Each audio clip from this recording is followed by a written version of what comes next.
Thank you, ladies and gentlemen, for joining us on this fine evening. Let me begin by congratulating you, Sudeep, on this fine book. Plassey does a remarkable job of dissecting one of the most pivotal events in India's history and peeling away the layers of myth and fantasy that have accreted around it over the centuries. It begins with the example of the classic Akira Kurosawa film, Rashomon, which involves various characters providing alternative, self-serving, and contradictory versions of the same incident. This, I think, is a very apt note for us to begin our talk on, because arguably no moment in Indian history has been subject to as many self-serving retellings as the Battle of Plassey. Over the course of the next hour and a half, ladies and gentlemen, we'll be diving into the many characters and events, dominoes, if you will, whose individual impulses and motivations unfolding on the grand canvas that is 18th century India culminated in this pivotal battle. We'll meet the impetuous young Nawab, Siraj-ud-daulah, the merchant marauder, Robert Clive, the ice-cold bankers, the Jagat Seths, and the man whom nationalist historians have condemned as a traitor to a nation that didn't exist in the 18th century, Mir Jafar. And we'll see how, on a dreary, rainy day splattered with mud and blood in Bengal in 1757, the history of India rested on the tip of a bayonet. Thank you once again for joining us. So let's begin, Sudeep, with this canvas upon which the Battle of Plassey will unfold. India in the 18th century, after the death of Aurangzeb. Now, this period is quite famous for its stories of debauched, indolent Indian kings. Generations of British historians have used these myths to justify the colonial period. The caricature, if you will, of this fat, luxury-loving Indian Raja has very deep roots in these myths. So who really were the rulers of 18th century India? Is this Orientalist myth true in any way? Thanks, Anirudh. And with that introduction, I think you should have written the book. There was a lot of color over there. But I mean, just to move away from being facetious to trying to figure out what is fact from fiction, if you will. I'm glad you brought this up, and it sets a fine context. And I use the word Rashomon deliberately to describe the Battle of Plassey, or in Bangla, we call it Polashi, which is actually, as ladies and gentlemen, you might know, actually is taken from Polash, which is the flame of the forest tree.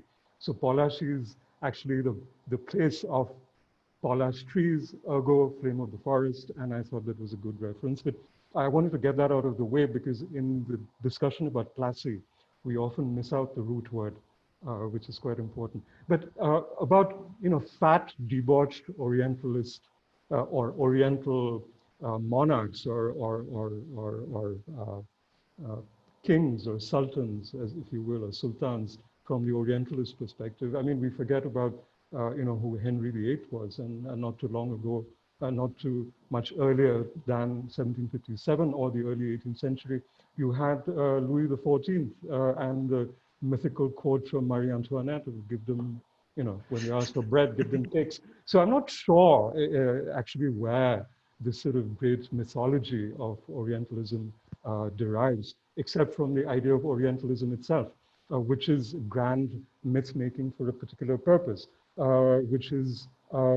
which serve brilliantly to take ahead the aspect of mercantilism and mercantile militarism, which is essentially what, if you will, Plassey was all about, which is what the ingress of the British East India Company into the Indian subcontinent was all about. And not just the British. You had the French East Indies Company. You had the Danes. You had the Dutch. You even had the Germans very briefly. So, I mean, it was an imperative, a mercantile imperative, which was driven very closely with the militarist imperative, because the two went hand in hand in those days. Of course, it goes hand in hand even today. So it's not something that, it's not a concept alien to us. Now, for a very brief sketch of the times, 1707, Aurangzeb dies. But the important thing is, it's not as if the whole act started to fall apart with the death of Aurangzeb. If you look back upon the rise of the Maratha chieftain Shiva, who we have to respectfully refer to as Shivaji, and more grandly as Chhatrapati Shivaji Maharaj, whatever suits your fancy, was actually harassing. He was the Marathas were the great tearaways in the mid to the late 17th century. They harassed the Mughal Empire at its absolute peak when Aurangzeb was the emperor. And they were the tearaway. And through Aurangzeb's reign, you also had the other chieftaincies coming up, which took full flight after Aurangzeb's death, which is basically the Sikh chieftaincies in the Punjab, present-day Punjab. You had the chieftaincies of what is known as Bundelkhand, which is sort of east-southeast of Delhi, if you will. You had the southern aspects, we mustn't forget that. I mean, after all, by then, the Nizam of Hyderabad was, for all practical purposes, an autonomous governorship. He was effectively the independent or slash autonomous Subadar of the Deccan, the Nizam. So equally, the Nawab of Bengal, Murshid Quli Khan, who was formally appointed the Subadar of Bengal after Aurangzeb's death by the Emperor Farrukh's Siyar, who actually granted the Farman to the East India Company to trade in Bengal, in the Bengal Suba, without having to pay duty, which was misused. And then we'll get to that domino a little later. But here you have a situation where the creaky Mughal Empire had begun to essentially disintegrate, fall apart under the weight of its own weaknesses. You had and these tearaway aspects that I just talked about led to unleashed a lot of energies where you had the British, the French, the Dutch, even the Portuguese to some extent, and the Danes trying to look at much as the merchants of India were, much as the merchants of the subcontinent were, pretty much trying to look out for how to protect their commercial interests, their geo-economic interests, and their geopolitical interests, because the interest of the company, of the country that these companies represented or came from, was as equally important as the company's own commercial interests. So you have your classic case of geopolitics and geoeconomics coming together in the 17th century, early 18th century, even more forcefully. So you began to have the European merchant companies jockeying for position in the subcontinent, for political supremacy or political advantage, which would then give them commercial advantage, and commercial advantage which would then very quickly bring on board the political advantage. So they were, like today, as ever, politics and business and went hand in hand. And that is really an aspect that we cannot disregard from the very beginning, because as much as the Battle of Plassey was a power play, it was also a play for commercial dominance of the Bengal trade, and effectively, in effect, that became the subcontinental trade over time. And so politics and business were handmaidens to each other. So that is something we must remember. So this was a fraught aspect. You had very weak emperors in Delhi, Mughal emperors. They were essentially paper emperors. In my book, I call it, it was like a paper farman operation, really, that if you needed a farman, you needed a permission, you sent a chest full of money, crores of rupees or gold or jewelry, and you essentially, to use a very crude term, you sucked up to the powers that were in Delhi. And not just the emperor, but his viziers, his prime ministers, his ministers at court. So it was very Byzantine. It was, or rather, why use a Byzantine example? It was very Delhi. It was very, very Delhi. And so there was jostling for power. And so that when the East India Company sends its, finally gets its farman, paper farman, from the Emperor Farrukh's trade in Bengal, it's essentially a paper farman obtained at extremely favorable rates extremely favorable rates for very little money, because by then a pressure had also been put, because the British and the French were playing off the Mughals, were playing off each other, and I think that brings us to sort of a somewhat significant domino. And may I lead you to introduce the next domino. Before I do that, can I sort of come up with another of my sort of somewhat facetious remarks, which is only partly humorous, which is that we are having this conversation in English, as I say in my book, and I say it repeatedly. Forgive me if it sounds like a cliche now, but we could well have been having this conversation in French. That's how close the battle for commercial and political supremacy in the Indian subcontinent, and not just the Indian subcontinent, in Europe itself, in North America, in Central America, in parts of Africa, had begun to develop between France and England, and Britain, the key players in this play, if you will. So France, it was very, very, very close. So we could have been speaking French. I could have written my book in French. Equally, we could be having this conversation in Marathi, because I could have written my book in Marathi, equally, because, and that could have been the lingua franca, or the official language, if you will, not Persian, because the Marathas were absolutely the most rampant, rampaging political military force of the late 17th century and the early 18th to middle, or almost to the early, sort of the 1803, early 19th century in India, when the British finally toppled the Marathas in Delhi after the Second Anglo-Maratha War. The Marathas were the reigning force across northern India, across Western India, Central India, Southern India, Eastern India, right up to the fact, ladies and gentlemen, and Anirudh, you'll know this because you read this in the book, is that there is a Eklingaji temple on the bank opposite to, for instance, if you were to visit Murshidabad today, there is something called the Hazarduari Palace, which was established by one of Mir Jafar's descendants, a Nawab of Murshidabad. There is, on the opposite bank, within sight of the Hazarduari Palace, and a temple to Eklingaji Maharaj established by the Marathas. That's how close the Marathas came to Bengal. So I'll sort of pull back a bit and let Anirudh introduce the second domino to you, ladies and gentlemen.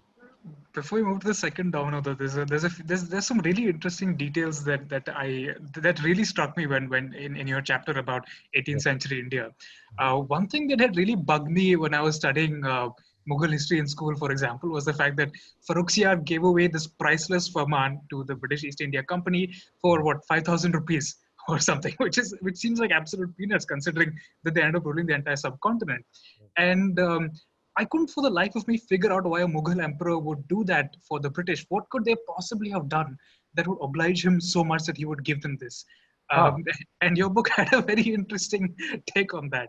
Well, the thing is that these were clever people. Business, here, my apologies to all business persons on the chat and those who work in businesses. But the simple truth is that businesses are all about, and politics and anything really, is about gaining, to do anything really that you need to do to gain your advantage. So it was an amazing gesture of public relations where you had a doctor attached to the company embassy, the British embassy to the court of Farrukhsiyar, who, and Farrukhsiyar had a sort of a condition in his groin, he had a swelling in his groin, if you will. And this fine doctor, who was a company employee, was seconded, if you will, to the court to treat Farrukhsiyar. And he did a great job, evidently, because the swelling in the emperor's groin, his sort of nearly nether regions reduced. There's a bit of a touchy-feely aspect to this. We don't know how salacious one needs to be as to just how close to the nether regions this swelling groin was, and was it derived from the debauchery that typically a Mughal emperor would indulge in. But I leave it to you, Anirudh, to indulge in your Tiberian fantasies at this stage. The short point is that the emperor was greatly relieved and subsequently greatly grateful. And even with the help of the Vazir's intervention at court, the permissions finally came through. to the extent, and then much gifts were given to, like, as was the, for instance, the ambassador to the court, the company ambassador to the emperor's court was granted as sort of robes, given a horse, given a sword and all of that, and so to the doctor. And significantly, when the doctor wanted to leave the court, Farrukhsiyar didn't want to let him go. He wanted to keep the doctor, saying that you stay. And he let everybody else have leave to return to Calcutta, to much rejoicing and all of that. But the doctor was made to stay on until such time that he grew desperate and told Farrukhsiyar that, look, I actually am, all my ingredients, all my sort of equipment and my formulae are in Calcutta, which I need to visit. I need to visit that so as to make more medicine for you, so on and so forth. So you need to let me go. And also, by the way, my fiancée, my wife, and he said what he had to say. He was reluctantly let go. The truth is, of course, as we know in hindsight, that the gentleman was actually unmarried, and he died very soon after his great duty to his company. So in company chronicles, and even in the Journal of Indian Medicine, if you will, this episode is portrayed as a case of being a good doctor and also of being a great corporate employee. There you have it. So, thank you so much for that fascinating little tidbit of Delhi history. And speaking of another group of people with a remarkable interest in the nether regions, let's talk about the French. So the French are up to wicked boy. So the French are up to a whole lot of nonsense in South India at that time, right? As you put it, there's basically this self-reinforcing loop between geoeconomics, geopolitics, and commercial interests. And the French East India Company, in a lot of ways, were the European pioneers of that craft in South India. I mean, these guys were working with the Nizam of Hyderabad, and they were up to a lot of stuff with the Nawab of Arkot as well. And I think it was because of their run-ins with the British and with the Nawab of Arkot, within the context of a broader global geopolitical conflict, if you will, that the next domino leading up to Plassey fell. So can you tell us a bit about that? Certainly. And before that, may I compliment you on the energy and certainty of youth when you say the French were up to all sorts of nonsense. Well, they were just being very clever, or as it turned out, maybe too clever by half, because the British got into the act as well. Now, again, as I shared with you a little earlier, it was all about power. It was all about political power and its confluence and its sort of conjoining with economic power, its commercial power. So it was all about that. Now, the way the French saw it, the French were coming in, and we must remember, Anirudh and ladies and gentlemen, that the geo-economic and geopolitical aspect comes in at that particular time, over and above the advantage that a commercial enterprise may seek and the country backing it may seek, in this particular case in India, is that you had what was called what is known as the Austrian War of Succession, which had begun by then in the early 1740s, you see. I mean, France was on one side and British were with the other. You had the Habsburgs and the Austrian, which were the sort of the contenders to the throne. The Brits were on one side and the French were on the other. And this sort of interest also, and they actually began to battle each other in Europe in 1744.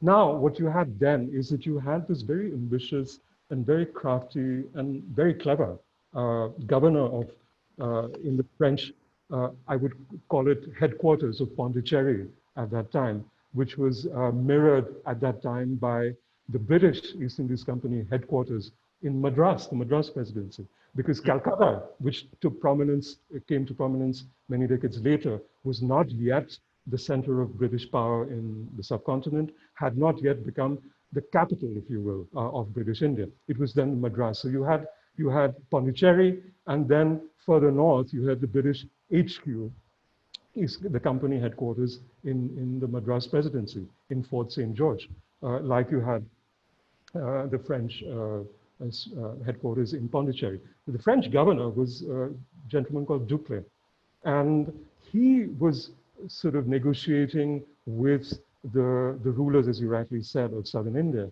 at that particular point of time. which included the Nawab of Arkad, which included the Nizam of Hyderabad, who was extremely powerful, arguably the most powerful influence, political and military influence in southern India at that point of time.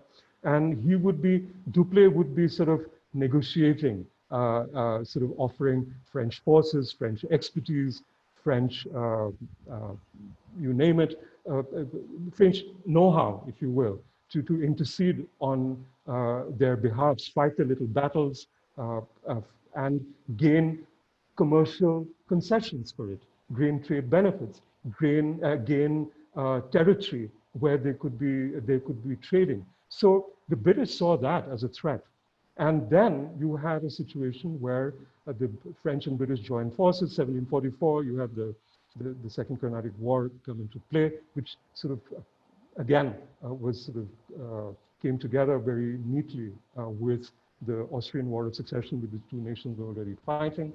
And you have that amazing instance where you had the Battle of San Thome, or the Battle of Mylapore, or it is also called the Battle of Adyar, because of the various parts of, if you will, modern day Madras/Chennai, where it played out in.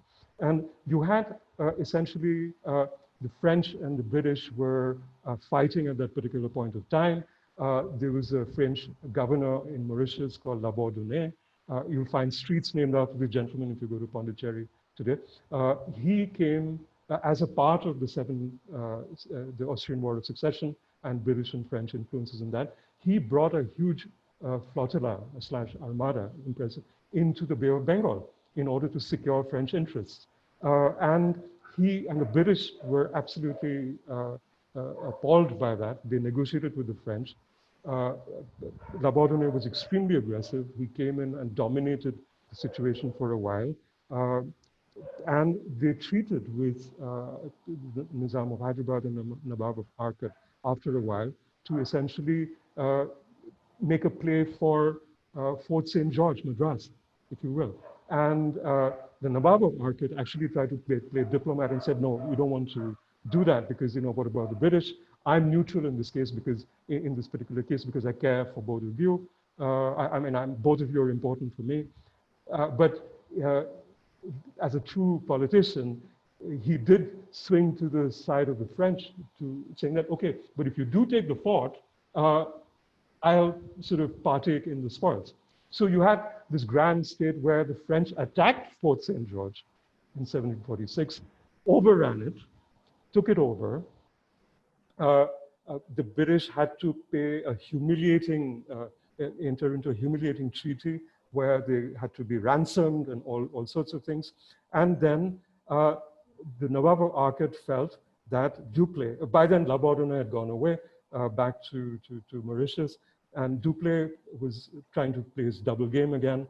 And the Nawab of Arkad felt that Dupleix had betrayed him, had sort of reneged on the agreement. And he wasn't sort of handing over, going to be handing over Fort St. George and or Madras to the Nawab. So then the Nawab sent his son, Mahfuz Khan, to attack the French forces in Madras. And the French knew the tricks by then, and they repelled the forces of the Nawab, chased after a while, chased down the forces of the Nawab, steadily south from Fort St. George onto the bank where it began near Santom, and down to the banks of the Adyar, and there was a rout after that. And this was seen by the French and equally significantly by the British as a defeat of the Moorish forces by European power, and in a way set the template for two very quick episodes to follow, which was, for instance, in 1751, there was like the Siege of Arkad, which by then had, where the British had played. Robert Clive was there, and Robert Clive stood the Siege of Arkad and built his grand reputation as a sort of daredevil, brave, almost reckless merchant militarist. He was an executive. He was a company employee. And after the Siege of Arkad, he became known more as a military person as well. And that's also the root of the birth of the myth of Robert Clive, the Lion of India, Clive of India, so on and so forth. So you have this sort of, these little byplays happening, which sort of added up to the grand play, which, so you could say that the Battle of Mylapore, Adyar, Santom was in a way a prelude, a trailer for what was to follow in Plassey in many, many ways, not just the battle, but the run up to the battle. It was so interesting to me that there was nothing for granted about Clive's career. When you described this, he was basically this rowdy young chap who was sent to live with his uncle, who failed to discipline him, and then he was sent away to be a clerk in distant India. He was shipwrecked, lived off the coast of Brazil for a while, and almost drowned on his way to India. And it was so close. Even then he was a clerk in the Madras presidency. Yes. It was only through his theatrics in the Siege of Arkad that he really began to build this myth about himself. And the company and his colleagues helped build that myth, because it was like a KRA, if you will. It was like an annual appraisal where he well done, old chap, and then old son, and you've done well. You get a promotion, you get a raise. You go back to England, you go back to Britain as a hero, you come back, you get this commission, which then it takes you to being the governor of Fort St. David in Cuddalore, which was a very significant British enclave. Sorry, I interrupted, my apologies. No, we're getting a little bit ahead of ourselves right now. So I think we should once again return to the actual canvas upon which Plassey is going to unfold and talk a little bit about the situation in Bengal then. So there's this confluence of geopolitics, geoeconomics, I think is just so beautifully evident in 18th century Bengal. On the one hand, you have the nawabs of Bengal who have to defend themselves from the marauding Marathas. And that's one of the reasons why they actually need to have European traders there. Alivardi Khan, for example, who is the grandfather of the far more famous Siraj-ud-daulah, he pursued a fairly tolerant policy, keeping the British and the French away from each other, and basically trying to make as much money as he possibly could from them so he could defend against the Marathas. But something seems to change when Siraj-ud-daulah comes to the throne. He's a bit of a wild card. He doesn't really get along too well with the existing mercantilist fabric, if you will, of Bengal. So can you tell us a little bit about the big players there? Can you tell us about the Jagat Seths, for example, about the way that European companies did their business in Bengal? Because thanks to Alivardi Khan, and also thanks to their own commercial sort of understanding, Europeans were not as aggressive to each other in Bengal in the 18th century, at least in the early 18th century, as they were in early 18th century South India. So what was different? What was happening in Bengal? Thank you for asking that, because it allows me to also, at this point of time, get into what I call my breaking of myths segment of this conversation. Very short point. I think it's a complete myth borne out by enormous evidence, overwhelming evidence, that Siraj-ud-daulah wasn't the first Nawab of Bengal, Bihar, and Orissa, or the Subadar of Bengal, to have run-ins with the British East Indies Company. In fact, the British Indies Company is not the first, it didn't have the first run-in with Siraj at all. In fact, even before Calcutta was established, the so-called creator, if you will, the father of Calcutta, Job Charnock, was actually a factor in Murshidabad, in Qasim Bazar, in the colonial text, in Kashim Bazar or Qasim Bazar in the Indic pronunciation, where Job Charnock in the 1680s, when a governor, the Mughal governor, Shaista Khan, was the governor of Bengal, which predates the Nawabs of Bengal, if you will, the later independent Nawabs of Bengal. You had the British East Indies Company overreaching their play in Murshidabad itself. And then Shaista Khan actually attacked the British factory, the company factory just south of Murshidabad, and took it over and kicked out the British. And they went away and they tried to attack Chittagong port, seeing that they will blackmail the Mughals. And they were absolutely hammered.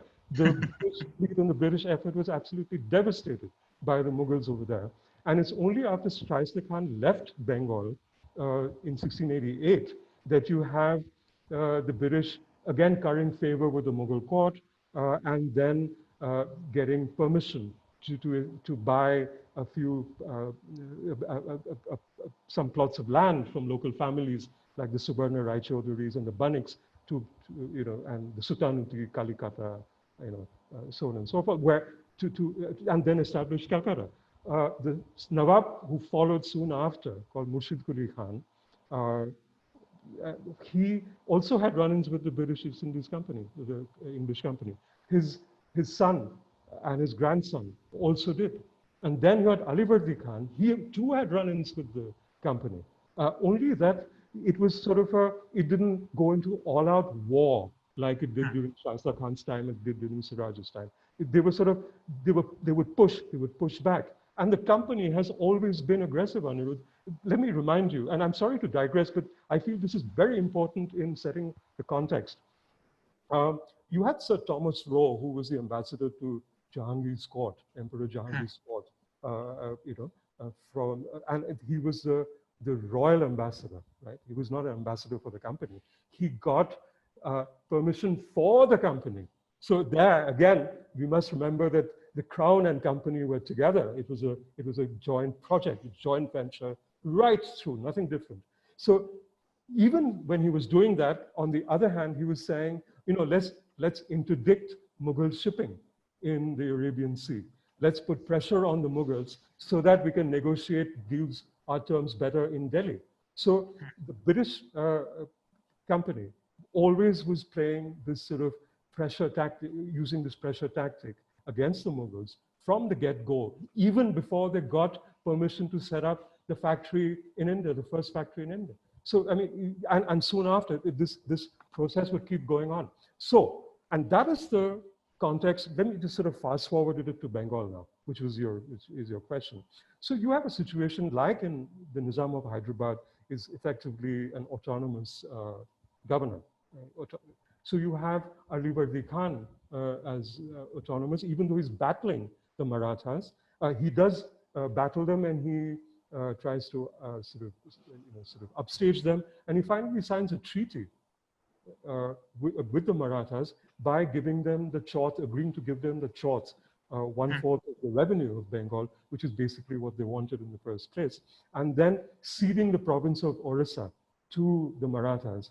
So even though he was called the Nabob of Bengal, Bihar, and Orissa, he no longer controlled Orissa. So he literally bought peace with the Marathas. And he treated with all the other companies, the French, the British, and yes, evenly so. And here, let me quickly break a second myth, which is of Siraj being antagonistic. Let's recall that in 1752, when Siraj was declared the heir apparent to Alivardi Khan as to be the next Nawab of Bengal, he was his sort of prized grandson, cherished grandson. Siraj-ud-daulah actually came to the outpost of Hugli, trading post of Hugli, where the Calcutta, the company executives in Calcutta sent a representation to Siraj with major gifts, if you will, to propitiate Siraj and buy favor with both the current Nawab and, in their eyes, the future Nawab. In return, Siraj-ud-daulah gave gifts in return. And if you want, at some point, I can even read out the laundry list in the company documents. They're businessmen, right? They're accountants, they're bean counters, even back then. So then they've kept how many gold mohurs were given to Siraj, how many candle stands were given, how many rings were given, how much jewelry was provided, how much money was given as baksheesh to his entourage. The company documents everything. And Siraj didn't fall apart.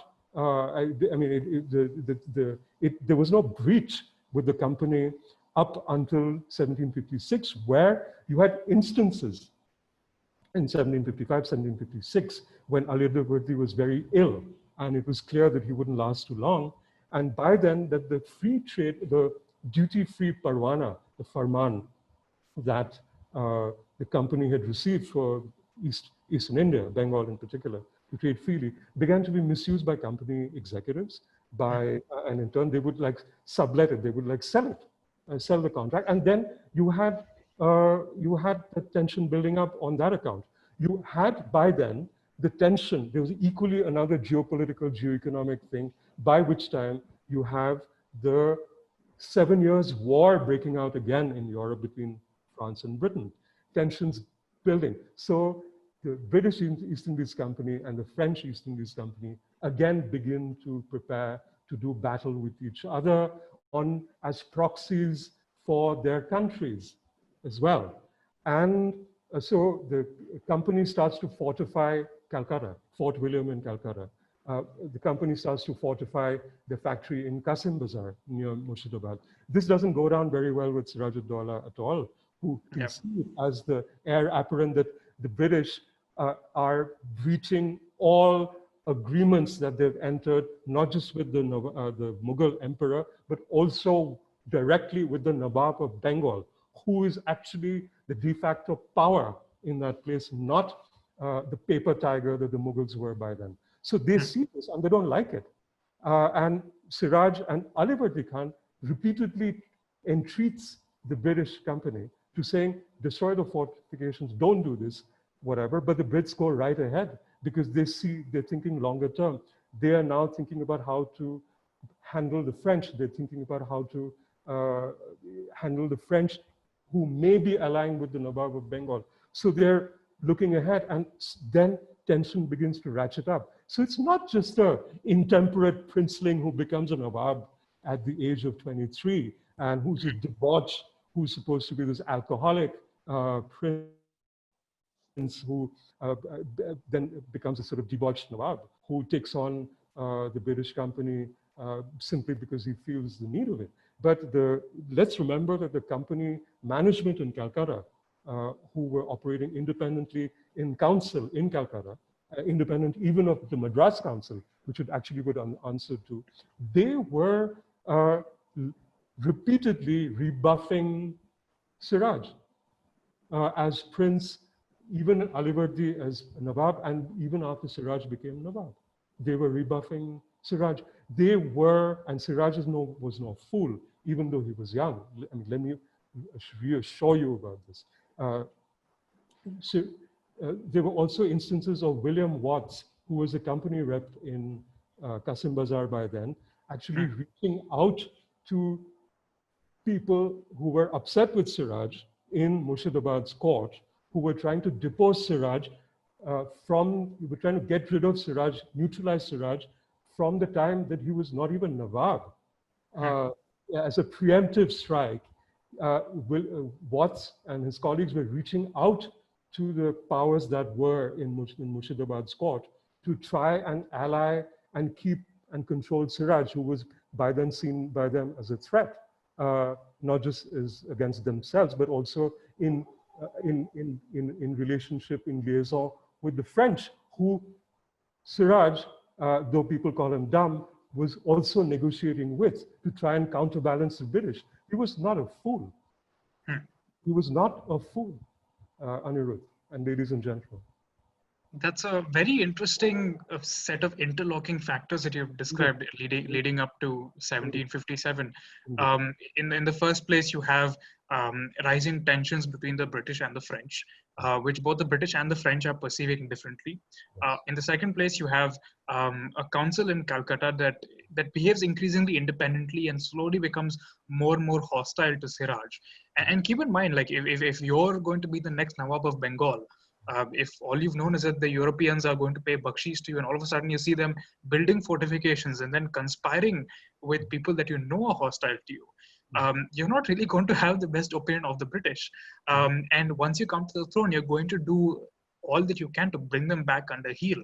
And I think that's what leads to the final and most devastating domino that leads up to the Battle of Plassey, which is Siraj-ud-daulah's attack on Calcutta and the so-called Black Hole incident. Yes. So tell us about that, Sudeep. Okay, again, Anirudh, it's like a long story, but let me try and compact it for you because for reasons of time and also for reasons of attention span, is that, it's again, not all very simple. You had Siraj-ud-daulah who would become Nawab in April of 1756, April, May.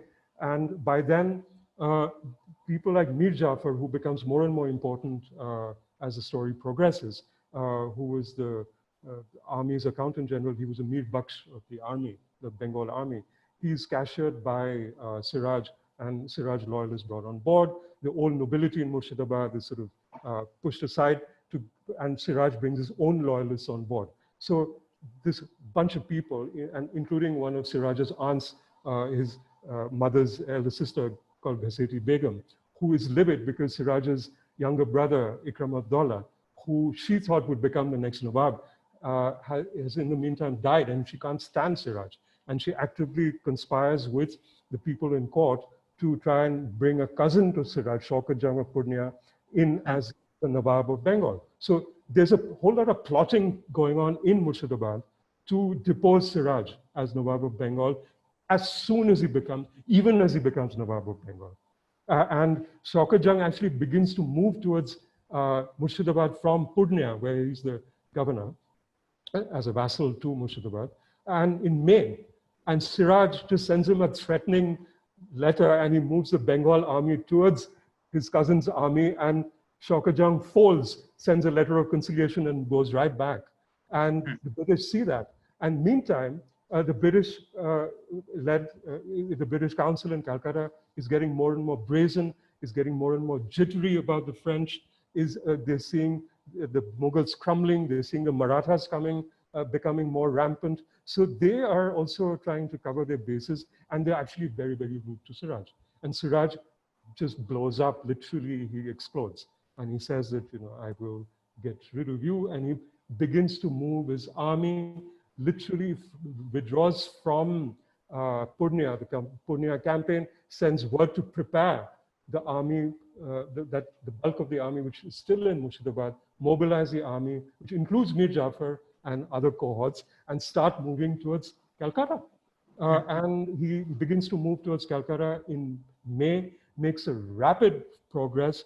Within just 10, 11 days, he's marched his army down from Murshidabad, which is what, 300 kilometers or so north of Calcutta.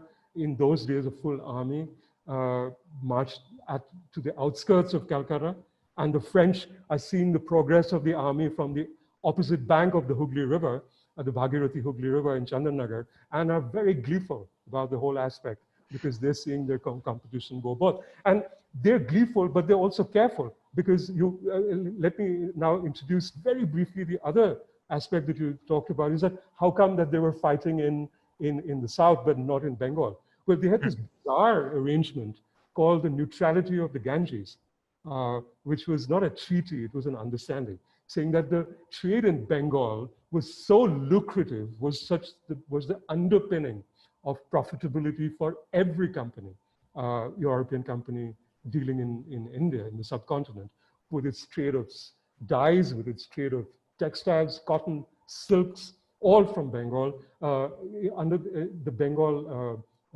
periphery, if you will, the Bengal ecosphere or the econosphere. You also had a thriving saltpeter trade, which you need for your ammunitions, your weapons. You had hemp, you had the beginnings of jute coming into play for your sacking and your for making ropes. All kinds of things made Bengal very lucrative. And so you had the neutrality of the Ganges, which was maintained by all European powers at that point of time, and which began to fray. In fact, Clive, as he moved in 56, even before he moved to Calcutta to retake Calcutta from Siraj-ud-daulah, actually he's written to the council, saying to the secret committee in Madras, he was in Madras, saying that we have to get rid of the French. So he's already in 1756, a year before Battle of Plassey on 23rd of June, 1757, the British East Indies Company is already plotting to get the French out of Bengal at any cost, all right? So anyway, so the Siraj comes towards Calcutta. He's in Calcutta by June, 19th of June, battle breaks out. 18th of June, the initial blows happen, skirmishes. Fort William is underpowered, it's easily overwhelmed. The British escape. Even the governor of Fort William escapes, leaving a surgeon, William Holwell, in charge of Fort William.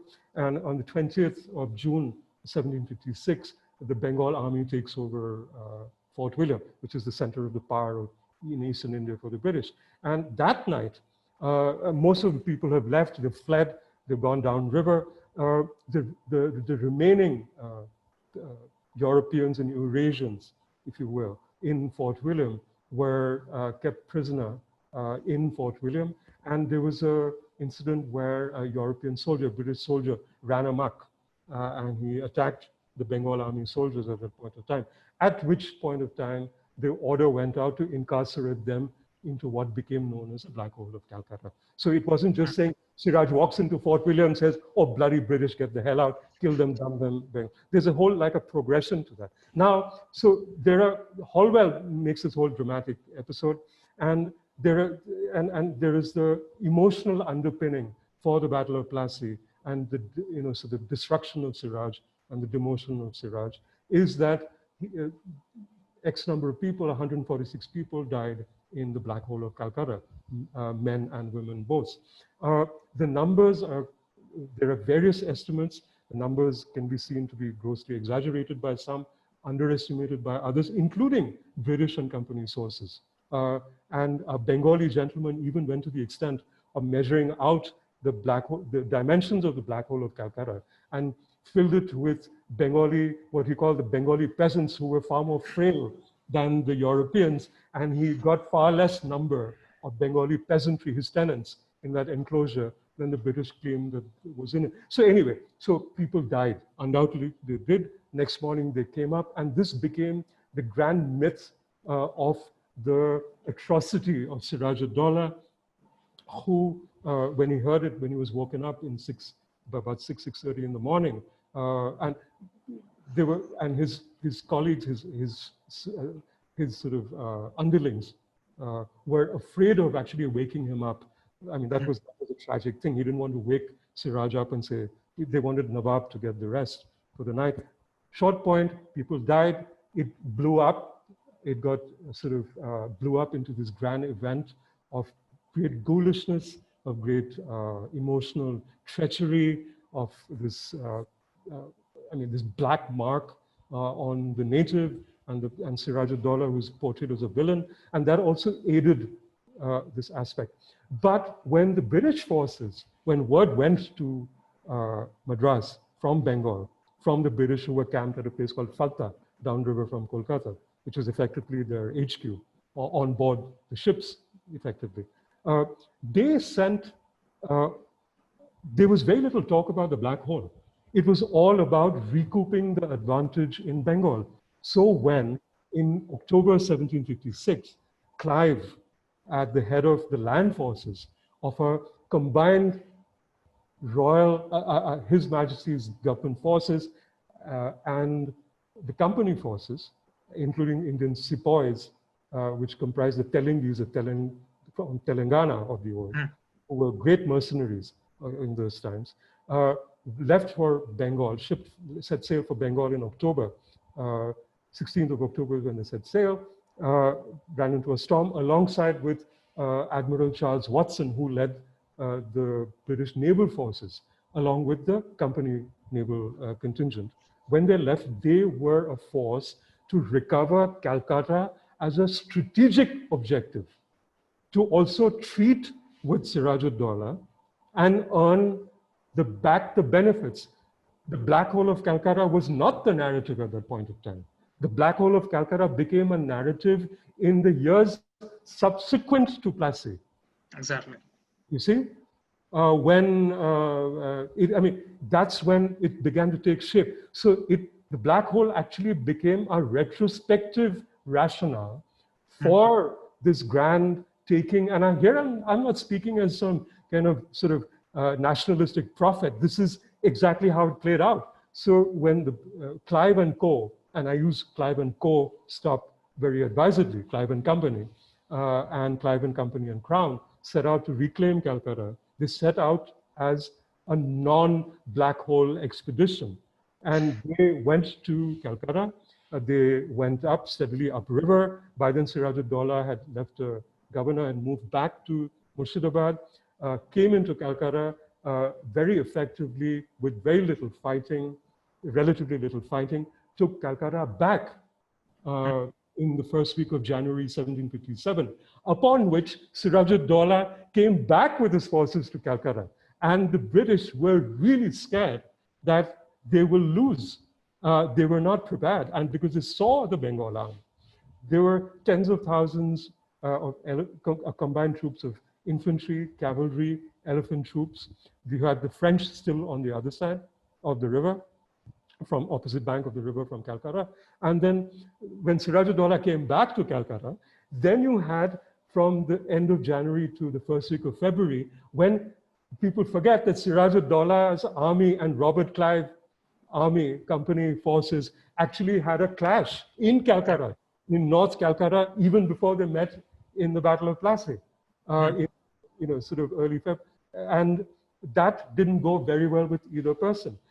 Clive's forces were, the expedition went horribly wrong to the extent that company forces attacked company forces because it was foggy, they lost their way, they lost their direction, but equally, so they lost a lot of men, and including Clive's adjutant, who lost his life in that battle, in that brief skirmish. But they managed to put the scare into Siraj-ud-daulah because his forces came very close to what is called Ami Chand's garden, or Omi Chand's garden, where he was camped. And Siraj got just spooked. He was just spooked. And he withdrew. And even though Clive withdrew humiliatingly to Fort William, and even Robert Ormond, who's one of the greatest military chroniclers and a friend of Clive's, who actually recorded brilliantly in many aspects of this whole growth of British movements from the Carnatic into Bengal and subsequently, criticized Clive's maneuvers and approach in that battle, in that skirmish. But because Siraj got spooked, they entered into what is called the Treaty of Alinagar. Siraj had renamed Calcutta Alinagar after his grandfather. And they entered into the Treaty of Alinagar on 9th February because Siraj got spooked, even though Clive didn't win. And then Siraj moved back to Murshidabad. Meanwhile, Clive and the company realized that Siraj had to go because they just had to go because the French and Siraj had begun to treat. That is when the plans to attack the French in Chandannagar started taking place. That is when the initial conspiracy for Plassey began to happen with the company.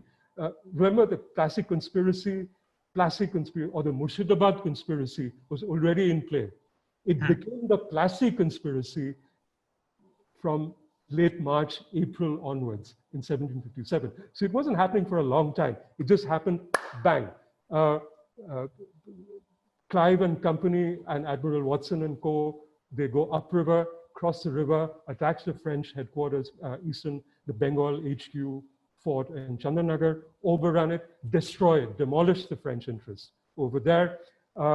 Meantime, the French guy in Murshidabad is treating desperately with Siraj, asking him for help. Siraj is trying to play the French game, which upsets the British because the British think that he's allying with the French, and he must absolutely go. It forms the Plassey conspiracy, begins to bind the conspiracy. Equally, Siraj is trying to treat with the British as a counterbalancing force, but the British don't really believe him at this point of time. So it begins to start escalating rapidly, boom, boom, boom, boom, boom. And then the British, Clive and Co. and Watson begin to move, not Watson, Clive and company, begin to move upriver towards Murshidabad. There is no Plassey at that point of time. Plassey is just a field which was convenient. They start moving towards Murshidabad. And you have in June, they demolish Chandannagar and very cleverly demolish Murshidabad is to the north of Chandannagar. So what they therefore do is when they move upriver, and Calcutta is the southernmost point downriver, and the British control it at that point of time. By demolishing the French, when they move north towards Murshidabad, they ensure that they don't have any competition at the back. So it's very clinically done. It's a military mercantilist venture. And they move towards, they take over the fort of Katwa, Clive and his company, and then they, by then the treaty, the conspiracy of Plassey is well into play. There's a treaty signed with Mir Jafar, the bankers, the Jagat Seth, the bankers of Bengal, who are very upset with Siraj-ud-daulah because Siraj-ud-daulah tried to squeeze them for money and humiliated the reigning Jagat Seth called Madhav Rai, and his in court, he humiliated him in court, and this is corroborated by both Bengal historians as well as company histories. And so basically, he had to go. Siraj had to go at that particular point of time, and then Mir Jafar and his generals decide to meet in Plassey, Plassey, where they plan to meet. And Siraj started to move south with his forces towards like the third week of June. So he moves south along with Mir Jafar and other generals who are already conspiring against him. But Siraj has no choice because he has to bring them with him. Because if he leaves them behind in Murshidabad, the coup is as good as complete. He's away from Murshidabad and the gang takes over in Murshidabad. So he can't help it. He has to bring them with him.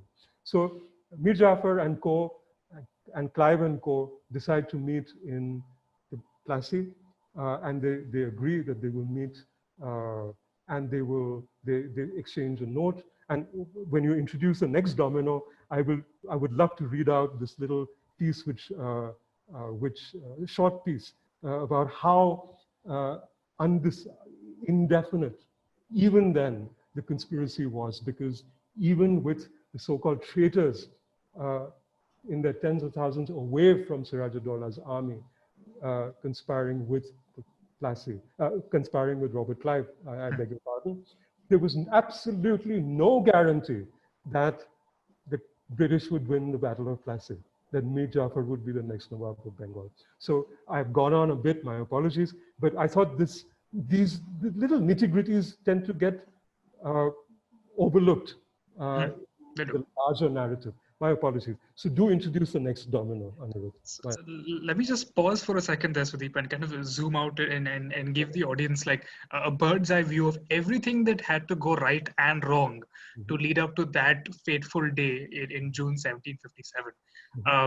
Think about it. I mean, Aurangzeb had to die. All his grandsons and sons had to go to war with each other.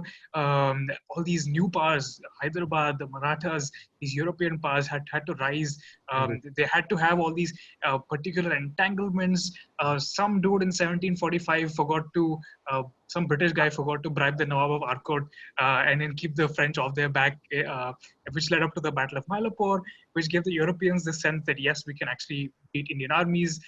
All the other stuff happened in Arkad that led to Robert Clive somehow, instead of becoming yet another skeleton lying at the bottom of the Indian Ocean, a legendary warrior and merchant. And then, of course, Siraj himself. There were so many things that Siraj didn't have to do the way he did. Perhaps there were ways that he could have brought the British under heel without exploding as he did. The council in Calcutta itself didn't have to be so confrontational with their engagement with Siraj.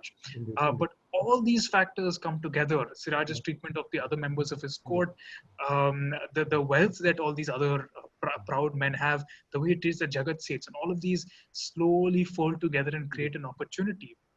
Which Clive now sets out to exploit. And even then, as you said, it's still not guaranteed. So heading into that fateful day in 1757, where Clive thinks that a lot of Siraj's generals are on his side, there's still no guarantee that they're actually going to come over to his side and help him win the battle. And keep in mind, so this guy is just leading like a couple of thousand men at most. And he's surrounded by an army that is multiple times larger than his. That has previously taken over Calcutta, that has previously scared the crap out of him when he tried to retake Calcutta. So as you can imagine, the man is in a state of high tension. And I think you have a beautiful little excerpt that describes how worried the man was. Indeed. And thank you for summarizing it, sort of bringing it up to speed in a sort of a précis.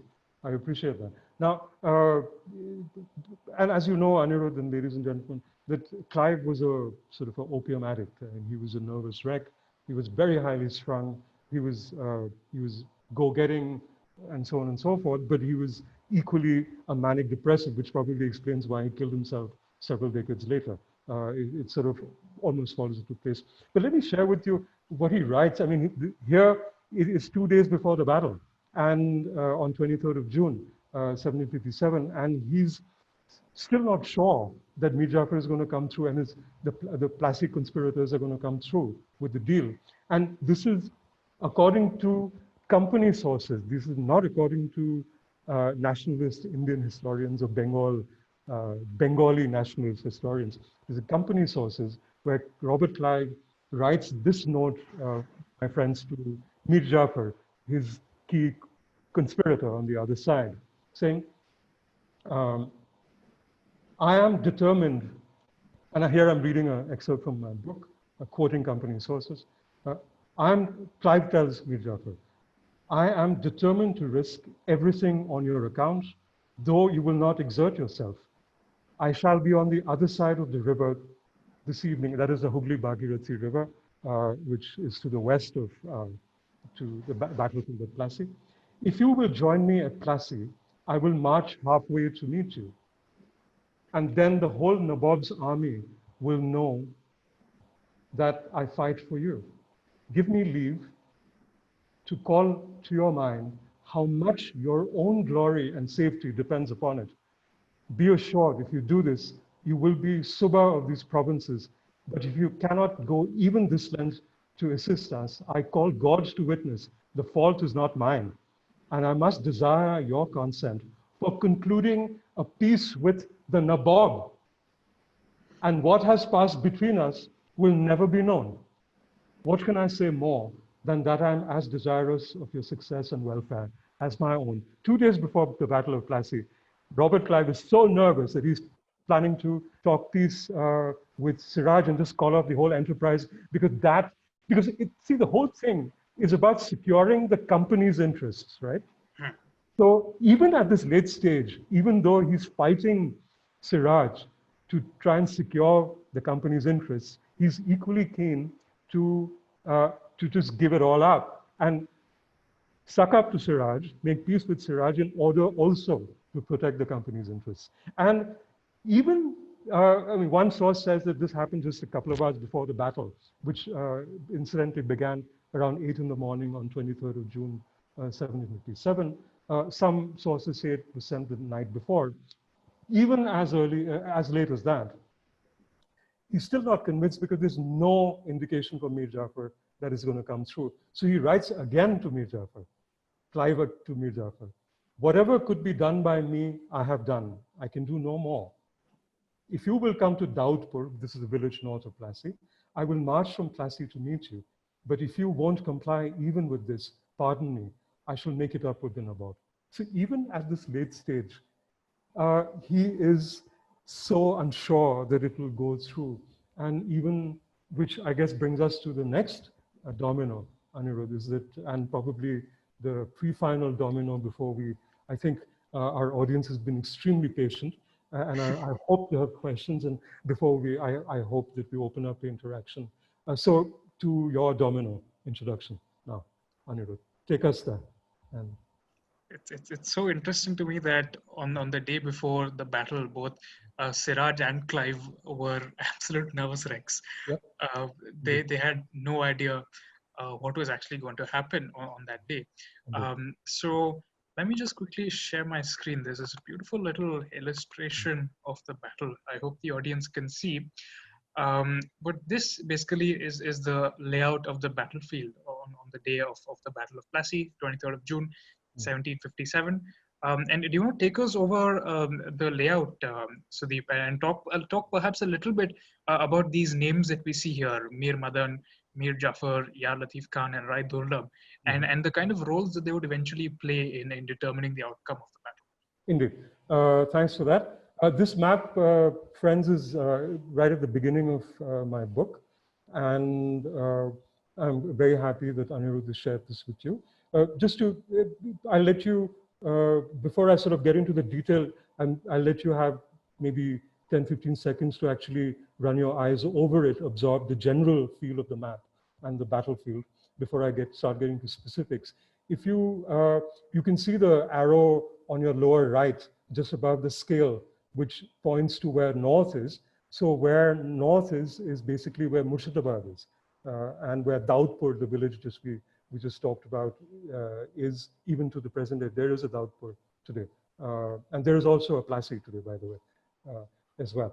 So when you say Plassey Field, so Robert Clive and his forces came up from if you go to sort of the west, the left-hand side of the map, and go across the river where it says Bhagirathi River, and you see that little cross. That is effectively where the company forces crossed the river onto the Plassey side from about the afternoon of 22nd June. And they begin to move sort of northwest towards what is in your map shown as Laksha Bagh, the mango grove. In the local parlance, it's called also a tope, which means a grove. And as you can see that the company gathers over there, and they decide that the grove is a good place to bivouac. It's a good place to set up camp. And they come across this, what you will see on the map, just by the bank of the Bhagirathi, across where the cannons are immediately, the artillery is placed. You'll see a legend that says the Nawab's hunting house on the opposite bank of where it says Ramnagar over there. Thank you, Anirudh. I think you're pointing the cursor very helpfully. So that Clive decides to set up as his battle HQ, his battle headquarters. And that is actually a hunting house or a hunting camp of Siraj, which in future becomes known as Plassey House. It earns that moniker. So that's Clive's HQ. Then he sets his forces as a defensive perimeter into the sort of the north, as you can see, to the northwest of the grove. He sets up his infantry, where you have a mix of the sepoys, a combination of the Bengal native infantry and the Bombay native infantry as well. You had the company bringing in troops from Bombay to Madras, and then they joined that expedition which left Madras for Bengal in October of 1756. And then you have the artillery, which also came with the ships. They were taken on board the ships and brought to Bengal. And they also gathered some other artillery upriver from the time in Chandanagar and other forts on the way. Then you have opposite them, across this little gap where it says tank number 1, which is basically not too far from the company forces, which is tank 1 is a feature where Mir Madan, you can see the name Mir Madan, where the cursor is pointing now. He is a confidant of Siraj-ud-daulah's and a great general in his army as well. He is leading a troop of artillery, which is then drawn by these great trains of oxen.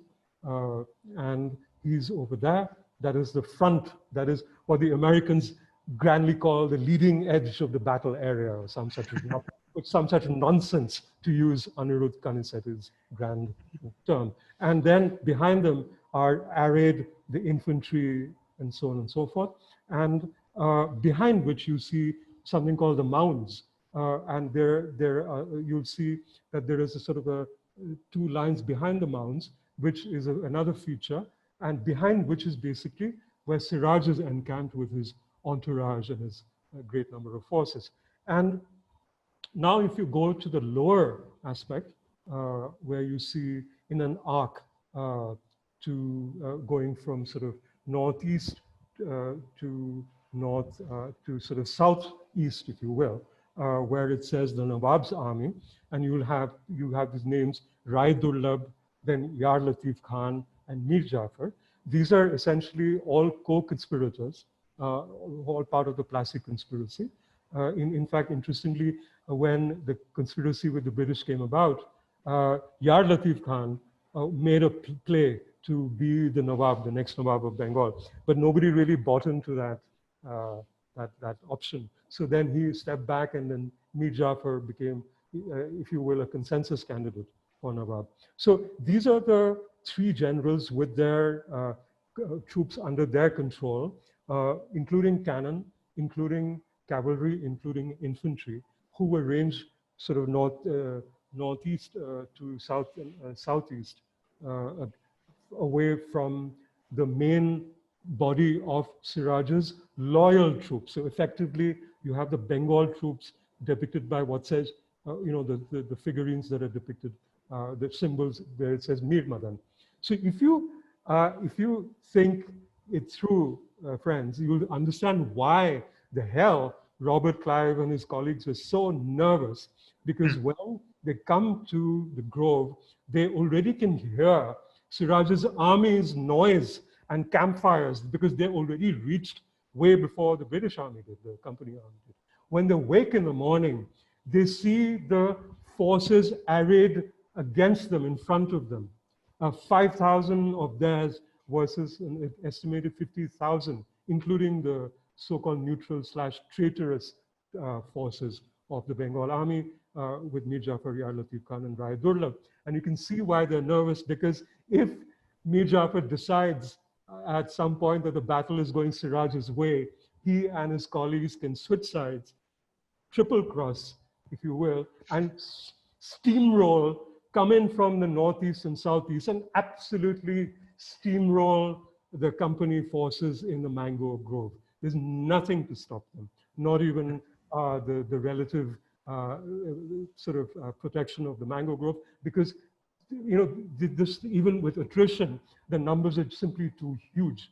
And if they can cannonade the Bengal army can cannonade them back. So there's nothing given.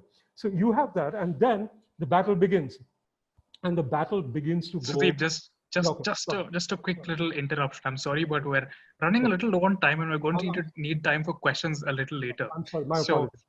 If you can quickly take us through the battle itself, and just explain to us how it was that Clive managed to win, because the way that it looks right now, exactly, it's a little difficult to think that this plucky little European army here is actually going to win. Okay. So if you could quickly take us through that, and then we'll move to questions from the audience. Right. So now, the best that Clive, I was coming to that, the best that Clive could hope for, he knew that the Nawab's forces were not against him, but he had no surety that they were with him either. Equally, Siraj was nervous, and when decided to go ahead with his generals like Mir Madan, Mohanlal, and Nawe Singh Hazari, who was the chief of the artillery, his artillery, who were loyalists, and they led the attack. And the first shot were fired by the Bengal army, and the Bengal army gained advantage, and they steadily moved towards, from the second tank to the first tank, and they even had a group of French artillerymen who had escaped from Chandannagar helping the Bengal army, the loyal Bengal army. And so they moved steadily southwards towards the company forces. And the company were absolutely mortified. The forces were mortified. They dug in their heels. They were behind. They were steadily moving back, further back towards the grove. And Clive looked to the east. Mir Jafar, Latif Khan, Siraj-ud-daulah were still standing. There was absolutely no movement on their part to help Clive and the company forces in any way whatsoever. They didn't twitch a muscle. Which is why, so Clive sent out riders to them saying, help. And Mir Jafar sent riders back saying, don't worry, we are with you. But there was no surety. Then, amazingly enough, small things began to, again, little dominoes began to fall into place.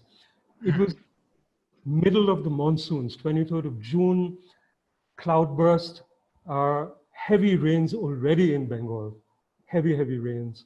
Both the armies had squelched through muddy fields and tracks to get to Plassey, which you will not guess when you see the paintings of Plassey, because nobody has a speck of mud on them.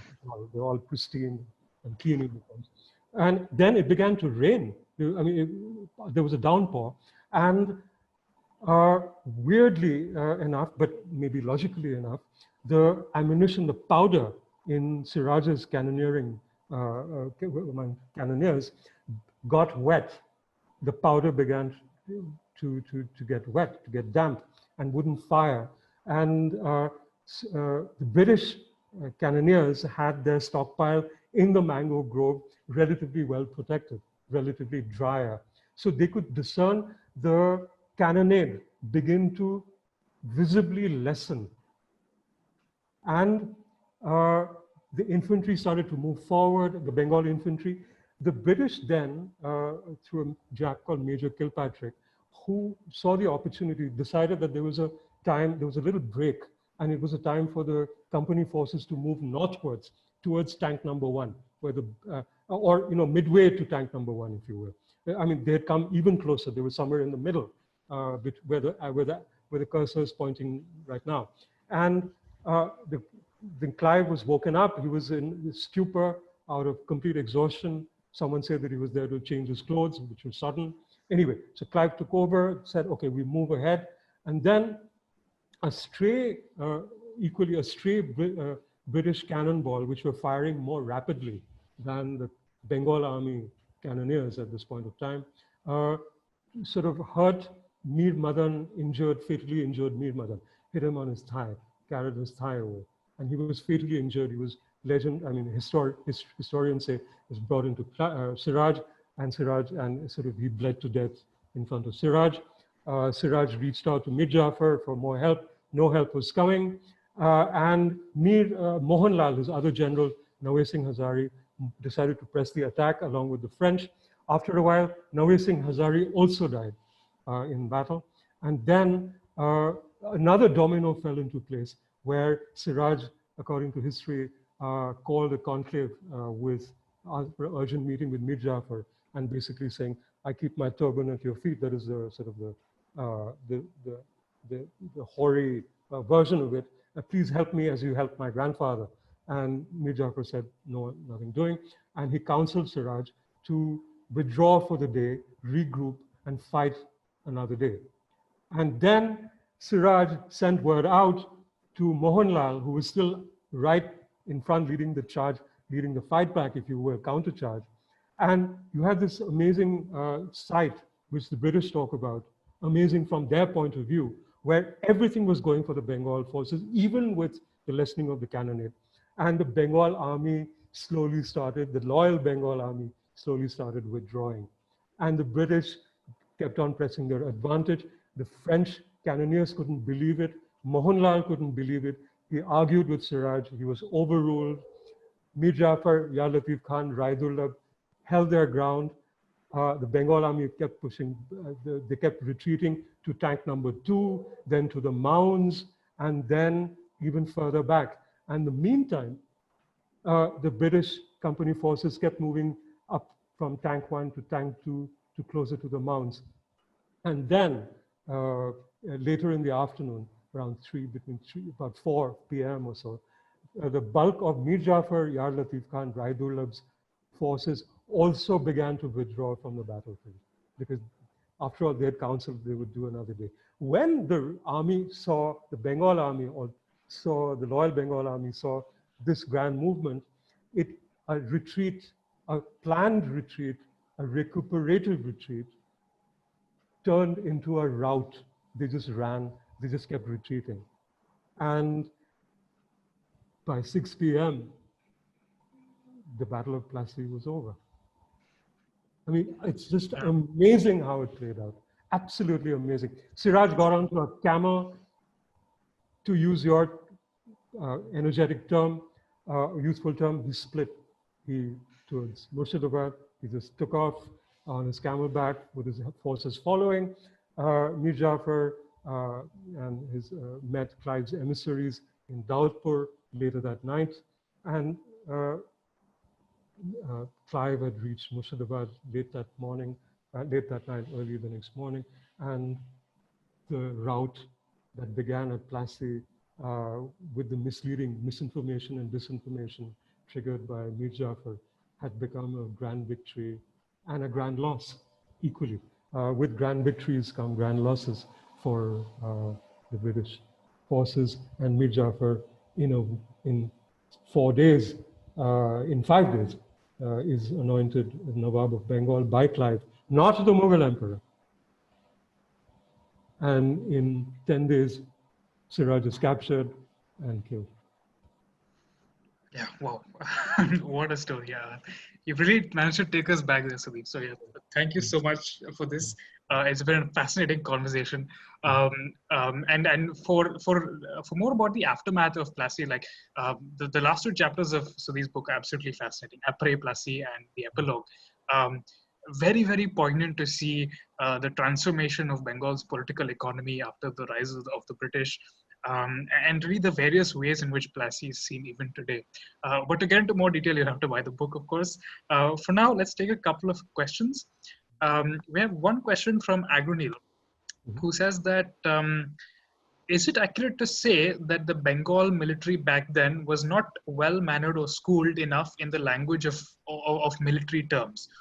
So I think what he's asking is basically, why were the Bengalis defeated? Was it because of a lack of military capability on their part, or was it just bad luck? I think it was a combination of both, Arvind, and thank you for joining this conversation. I think it was a bit of both.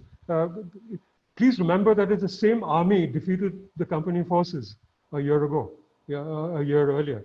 The same. Please remember that this Nabob, people write off, he was 23 when he became Nabob and 24 when he died. And let me tell you how many. Ask yourself how many postgraduate students handle that kind of pressure these days. You know, PG students, PGs handle that kind of pressure. So geopolitical, geo-economic, whatever. So Siraj had proven himself. The Bengal army had proven itself against the British, against similar efficiencies that they faced in Plassey. I think it was a combination of both. The British, like the French, were better trained in the so-called modern European mode of warfare. Their infantrymen had better matchlocks, had more modern matchlocks compared to the Bengal forces. Their rate of cannonading was quicker, reload fire quicker, which is important. So even though the Bengal army had far heavier cannon, when they had the disadvantage of the rain and the gunpowder, and even subsequently of agility, lack of agility, the British cannon were very agile, relatively agile, more pinpointed, would fire with greater efficacy.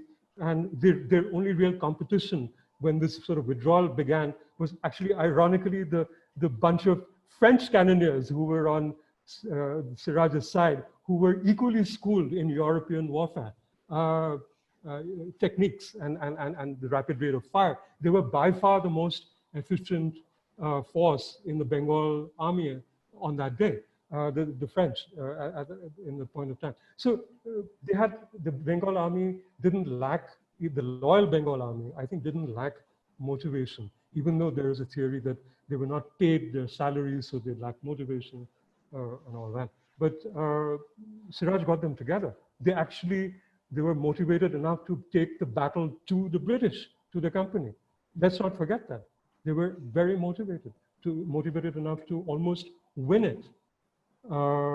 So it was a combination of factors. I don't, they may have been less well-trained compared, man to man, compared to the European armies, if you will, the company forces, because the company also trained the Indian sepoys and the native infantry as well. So they also imbibed the European skills, if you will, at that particular point of time. So yes, it was a combination of several things. We have a question from Deepankar about Clive's later career. Clive was prosecuted when he went back. Yes. Was it real rule of law or jealousy of the wealth that he made? Well, I think it couldn't be Clive's wealth alone, because by then many people had become wealthy. Maybe Clive was just a little too arrogant as well. And he was arrogant enough to be hailed as a hero. By then he was Clive of Plassey, Baron Plassey, Clive Baron Plassey, let's not forget. So he goes back to England as a grand hero, and so on and so forth. And he is called to account by the liberals, if you will, of the time, uh, the relative bleeding hearts, if you will, and also which include also his political opponents to some extent, and people who are envious of him. But I mean, while he was enormously wealthy, there were enormously wealthy people in Britain even then, and the legend of the wealth to be made in India were already filtering back, not just with Clive, but even with the company forces who went back home from India, the East India Company traders who would go back home from India on leave, on home leave. That is when the home leave concept began to happen. They would bring back stories of get rich quick. And and Clive, let's not forget, was also a manic depressive. After Plassey, please let's remember that he actually was a nervous wreck. He petitioned the company board of directors to withdraw to England to recuperate from his ill health. So when the next significant battle happens in Bengal, the Battle of Buxar, and then the Great Treaty of Allahabad, when East India Company is given the Diwani, or the revenue administration of Bengal, which actually begins this grand transformation of company into economic and political power. The heft truly begins to grow and goes east to west towards Delhi, and eventual capture of Delhi from the Marathas in 1803, and so on and so forth. Well, 74, 64, and 65, 1765 were happening. Clive was in England, recuperating and making his reputation, enlarging his reputation in England as his grand hero, where he would soon be called the heaven-sent general. And in the aftermath, when he finally withdraws from Bengal, he continues his life of politics, but then I think his mental state begins to impinge on him, and the inquiry, the parliamentary committee against him, even though he's exonerated finally through the parliamentary inquiry in England, I think it all begins to take a toll on him. And I, for one, am not sort of uptight, even though Thomas Babington Macaulay may have been, or Neeraj C. Chowdhury may have been, of the loss of Robert Clive, this grand lion of India. I wouldn't shed too many tears for that man. I don't think a lot of Bengalis were too broken No, up about it. Bengali, he was just an opportunist. I mean, what the hell? So we only have time for one last question. And once again, thank you so much to the audience for your patience. Ishan asks, does the aftermath of the Battle of Plassey encompass the matter of poverty and starvation, or was it only about political supremacy?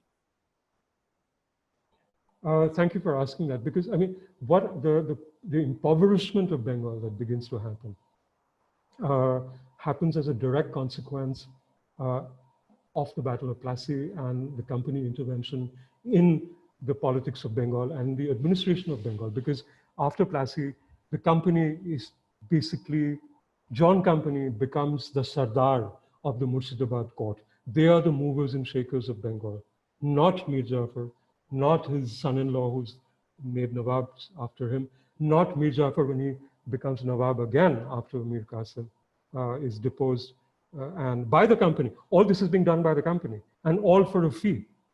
Every time the Nawab of Bengal changes, the company honchos get a fee in hundreds of thousands of pounds sterling of the 1750s and the 1760s. Remember that, remember the value of that. So, and directly as a consequence of the Diwani of Bengal, by then, I mean, the Mughal Empire is a non-entity. It's even more a pay-per-farman operation. After the company gets the Diwani of Bengal in the Treaty of Allahabad in 1765 from the so-called Emperor Shah Alam II, the company, basically the harpies, and to quote a company source, are let loose upon Bengal, because then it becomes a revenue farming of the grandest and the most rapacious element, which in a way leads subsequently to what is known as a permanent settlement, which would become the model for revenue collection.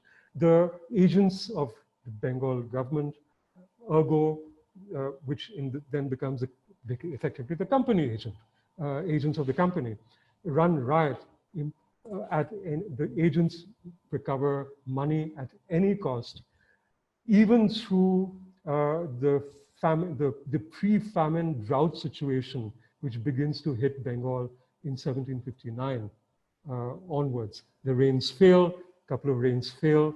There is a crisis, agrarian crisis. Even through the agrarian crisis, the revenue collection, the company sources are amazed, the bean counters are amazed that the revenue collection actually goes up in the famine years of 1760 and the 1761, the recovery years. So that's how rapacious revenue collection got. 10 million people died as a direct consequence of the famine of 1760. Oh, sorry, the famine of 1770. I'm so sorry. I meant that the rains fell in 1769 and 1770. The famine really kicked in 17. I just subtracted 10 years. My sincere apologies.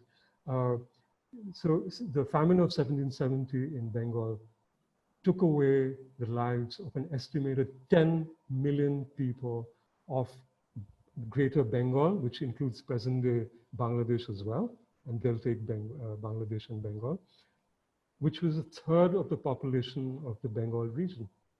That is a direct consequence, and the impoverishment of the province continued with that, because if you see the stats from the time, you will note that the import of bullion, which the company used to bring in the early 18th century to pay for its imports from India, in particular Bengal, to take it back to the UK, began to gradually lessen, and the balance, the books began to be balanced to the favor of bullion being stopped being imported by the company from Great Britain, silver and gold, and the revenues from trade and the revenues of the Bengal Diwani began to pay for the company's growth, the company's military aspects, the company's heft into becoming more and more powerful in Bengal, in Eastern India, and gradually all of India. So it was a mercantile militarist venture of the company and the crown, which led to the eventual and rapid impoverishment and the depletion of wealth of Bengal and later of India. My colleague in Shashi Tharoor wrote a book called The Era of Darkness, which is published by the same publishing house, Aleph. I like to say that my book, using a Star Wars analogy, is a prequel to Dr. Tharoor's book, to Shashi's book, if you will. Mine came before, his comes after, and his book talks a lot about exactly how systematically the British East Indies Company and the Crown government raped, pillaged, and looted India to impoverish Bengal and subsequently India. The great drain of wealth, the great theft of Bengal, and the great theft of India began, please remember, with the Battle of Plassey. Do not underestimate the importance of this battle, ladies and gentlemen. On that note. Thank you so much, Sudeep. Thank you so much, Anirudh, for such a fascinating conversation. Thank you, audiences, both here and on Facebook, and hope to see you at our next event.